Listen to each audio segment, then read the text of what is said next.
അസ്സലാമു അലൈക്കും വറഹ്മത്തുള്ളാഹി. നബി സല്ലല്ലാഹു അലൈഹി വസല്ലമയുടെ ഉറ്റമിത്രമാണ് അബൂബക്കർ റളിയല്ലാഹു അൻഹു.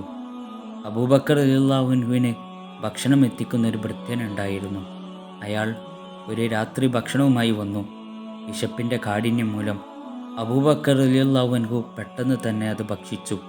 പിന്നെയാണ് ഭൃത്യൻ വിശദീകരിച്ചത്, ജാഹിലിയ കാലത്ത് ഞാൻ ജനങ്ങൾക്ക് അവരുടെ ഭാവി പ്രവചിച്ചത് നിമിത്തം ഒരാൾ തന്ന സമ്മാനമാണ് ആ ഭക്ഷണമെന്ന്. ഇത് കേട്ട ഉടനെ തന്നെ നബിയുടെ പ്രിയ ശിഷ്യൻ അബൂബക്കർ റളിയല്ലാഹു അൻഹു അദ്ദേഹത്തിൻ്റെ വിരലുകൾ വായിലേക്കിട്ട് ഛർദ്ദിക്കാൻ ആരംഭിച്ചു.